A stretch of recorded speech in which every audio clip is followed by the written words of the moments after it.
Good morning, and welcome to Education Forward. Today, we delve into a provocative question increasingly debated in academic circles. Should students be permitted to opt out of classes they believe offer them little to no educational value? This isn't merely a question of attendance, but one that touches upon student autonomy, the structure of modern education, and the very definition of beneficial learning. Joining us to dissect this issue are two distinguished guests. Arguing in favor of student choice is Mr. Samuel Green, a passionate advocate for progressive education. And presenting the case for a more structured approach is Ms. Olivia Chen, a highly respected curriculum developer with years of experience. Welcome to you both. Thank you, Dr. Vance. It's a pleasure to be here. The core of my argument rests on a simple yet profound principle: student agency. We must trust students, particularly those at higher levels of education, to possess a degree of insight into their own learning needs and career aspirations. Forcing them to sit through hours of instruction they perceive as irrelevant is not just inefficient, it's profoundly demotivating. Imagine the potential if that time, instead of being passively endured, was actively invested in subjects or projects that resonate with their goals. This could involve deeper dives into their chosen field, internships, or even self-directed research, all of which are arguably more enriching than listlessly attending a compulsory but unvalued class. The current one-size-fits-all model often leads to disengagement. Students may be physically present but mentally absent, which serves neither the student nor the institution. This isn't about students avoiding difficult subjects. It's about empowering them to make strategic decisions about their educational journey. It's about personalizing learning to maximize its impact. When students are engaged and see the direct relevance of what they are learning, their motivation soars, and so does their capacity for genuine understanding and innovation. Furthermore, consider the resources. Educator time, classroom space, and materials are all expended, regardless of student engagement.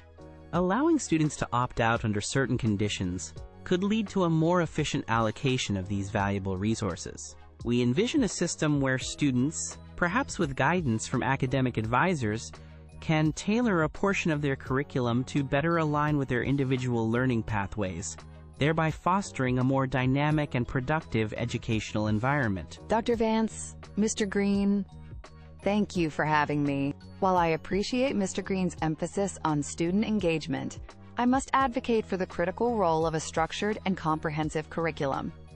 Education is not solely about immediate perceived benefit. It is also about building a broad foundation of knowledge and skills, the importance of which may not be apparent to a student at a particular point in time.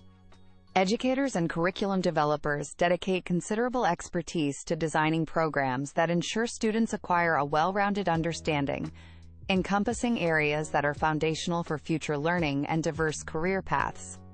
To allow students, who often lack the long-term perspective and full understanding of a subject's interconnectedness, to arbitrarily decide a class is, quote, unbeneficial is a risky proposition. What a student deems irrelevant today might be precisely the knowledge or skill they desperately need tomorrow, whether for advanced studies, a competitive job market, or simply informed citizenship. There's a genuine concern about students developing significant knowledge gaps. If they opt out of challenging or less immediately appealing subjects, they might miss out on essential competencies. Furthermore, this approach could disproportionately affect students who are less certain about their future paths or those who might not have access to the same level of external guidance. A structured curriculum provides a baseline, an equality of opportunity, in terms of exposure to diverse fields of knowledge. It's designed to stretch students, to introduce them to new ideas, and sometimes to help them discover passions they didn't know they had. The argument for skipping classes overlooks the developmental aspect of education, which includes learning discipline, perseverance, and the ability to engage with material that isn't always immediately gratifying. Ms. Chen raises valid points about curriculum structure and the expertise of educators, and I don't propose we dismantle that entirely. However, I believe student feedback and choice can be integrated to enhance this structure, not undermine it. A curriculum should be a living document, responsive to the evolving needs of students and the world they are preparing for. If many students find a course unbeneficial, it might signal a need for its review or revision. Regarding student maturity, the concern is understandable. Yet, this isn't about giving students unchecked freedom. We could implement systems involving academic advisors who would guide students in making these choices responsibly. This guidance would ensure that decisions are informed and aligned with long-term goals, rather than impulsive. It's about fostering responsible autonomy, not encouraging academic truancy. Moreover, the idea that students cannot discern value is, I think, somewhat pessimistic. Many students are acutely aware of the skills and knowledge pertinent to their desired futures, especially at the tertiary level. Empowering them to act on this awareness can lead to a more motivated and self-directed learning experience, which is invaluable. We need to cultivate critical thinking and decision-making skills, and this presents an opportunity to do so. The goal is a partnership between educators and students, creating a flexible framework that respects both expert guidance and individual learning paths, ultimately leading to more engaged and successful learners. Mr. Green's suggestion of guidance is commendable, but the practicalities remain a significant concern. The risk of students missing foundational knowledge, even with guidance, is substantial. Some subjects provide essential building blocks that are not always exciting in isolation, but are crucial for more advanced concepts. If these are skipped, the student's entire subsequent learning can be compromised. Consider, for example, foundational mathematics or basic science principles. Their immediate benefit might not be clear to a student focused on, say, humanities, but their absence can severely limit future options and analytical skills. Furthermore, how would we consistently measure learning outcomes if students are following vastly different paths by opting out of core components? Standardized assessment becomes incredibly complex. Maintaining academic rigor and ensuring that all students meet a certain level of competency across essential areas is a primary responsibility of educational institutions.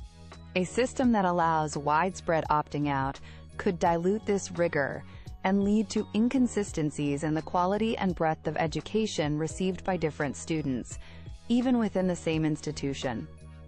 While student feedback is indeed valuable for curriculum improvement, it should inform the evolution of courses, not serve as a justification for students to bypass them entirely based on individual, possibly short-sighted, preferences. Mr. Green, you advocate for students using skipped class time productively.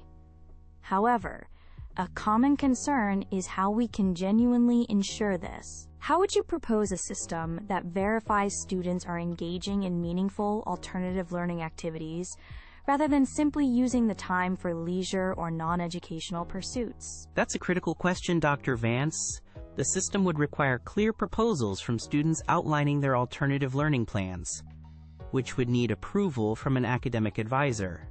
This could involve project-based work, online courses with verifiable completion, research assistantships, or structured internships. Progress would be monitored through regular check-ins, portfolios, or presentations.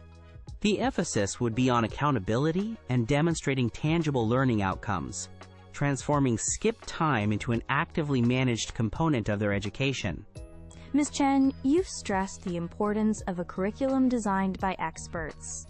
However, if a significant number of students consistently find a particular class unbeneficial, could this not indicate a flaw in the curriculum itself, or perhaps in its delivery? Rather than solely questioning student judgment, shouldn't such widespread feedback trigger a serious review of that course's relevance or teaching methodology? Absolutely, Dr. Vance. Widespread negative feedback regarding a specific course is a serious matter and should indeed prompt a thorough review by the institution. Curriculum design is an iterative process, and student input is a valuable part of that. My concern isn't with ignoring feedback, but with the idea of individual ad hoc opt-outs before such a review process can occur, or if the course is deemed essential, despite its perceived difficulty or lack of immediate appeal. The solution is to improve the course or its delivery for all students, ensuring its objectives are met, rather than allowing piecemeal exemptions that could undermine educational coherence. In summary, allowing students with appropriate guidance to opt out of classes they find unbeneficial is not about lowering standards. It's about raising engagement and tailoring education to individual needs. It champions student agency, encouraging them to take ownership of their learning journey. This fosters a proactive, rather than passive, approach to acquiring knowledge and skills. The potential benefits, increased motivation, more efficient use of time, and deeper, more relevant learning experiences are substantial. I urge us to embrace a more flexible, student-centered educational model that trusts and empowers learners to help shape their paths, preparing them more effectively for the complexities of their future careers and lives.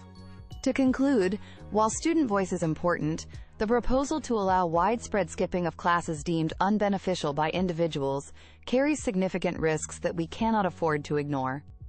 It threatens the integrity of a comprehensive education, potentially creating critical knowledge gaps and undermining the foundational learning that educators carefully structure. The long-term benefits of a broad curriculum, even parts that seem less relevant initially, are often unrecognized by students who lack the full perspective. Therefore, we must uphold educational standards and continue to rely on the expertise of educators to guide students through a complete and balanced curriculum, ensuring they are truly prepared for whatever the future may hold. Mr. Green, Ms. Chen, thank you both for a truly insightful and vigorous debate on this complex issue. You've given us much to consider regarding the balance between student autonomy and structured learning. That's all the time we have for Education Forward today. Thank you for joining us.